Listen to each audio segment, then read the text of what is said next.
About falling and rising tones. Let's speak about tones. There are two main forms of pitch change: falling tones and rising tones. And there are 6 tones in the English language. So the first one is low fall, high fall, low rise, high rise, rising falling, and falling rising tones. So what do they express in a sentence? For example, the low fall expresses finality. It sounds cool, categoric, and calm. The high fall expresses also finality, but it indicates liveliness and polite and friendly interest, and sometimes mild surprise also. And the third one, low rise. It is used in questions usually and expresses non-finality and non-categoric one. And the next one is high rise. It's also used in questions, but it is used in all sorts of echoes and in questions calling for a repetition.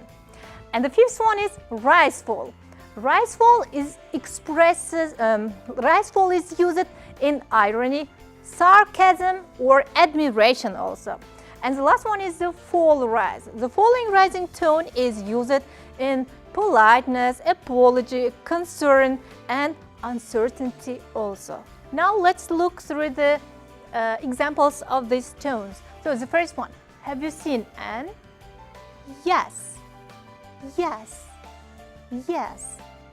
And this is for second. Have you seen an? And it's high fall. Pay attention to the high fall. If we answered here just yes, here, yes, yes, from the high begins. So the third one is low rise. You have seen an? Yes, yes, yes. And the fourth one is high rise. You have seen an? Yes, yes, louder. Question is louder. And the fifth one, the rise fall, perfectly, perfectly, perfectly, perfectly. And the falling rising, falling and rising, perfectly, perfectly. And the fourth question is functions of intonation. So according to this one, we have 4 functions: attitudinal function, grammatical function, accentual function, and discourse function. What is the link of grammar and intonation? So intonation and grammar are directly related with each other. So because intonation can convey grammatical meaning of a sentence, and it works in the same way as punctuation marks in writing. For example, also we were late, we didn't miss the film. Also we were late, we didn't miss the film. So one sentence is divided into 2 parts, and intonation divides subject and predicate in a sentence. For example, Helen is a school teacher. Helen is a school teacher. And it allows hearer to distinguish between defining and non-defining relative clauses also.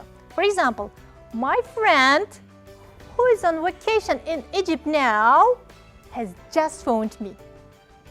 My friend who is on vacation in Egypt now has just phoned me.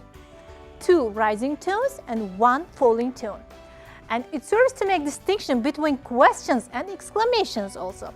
So we may convert a statement into a question simply by changing the pitch of the falling into rising. For example, if we would take just one sentence, don't you like it? We can make it a question and a statement also. Don't you like it? Don't you like it? This is question, no statement. Don't you like it? Don't you like it? It's a just statement, imperative statement. Attitudinal function. What is attitudinal function? When we speak, we express our emotions and attitudes towards our speaker, and we express our confidence, finality, our interest, surprise, doubt, joy, irony, anger, boredom, and so on. And how to express a certain attitude?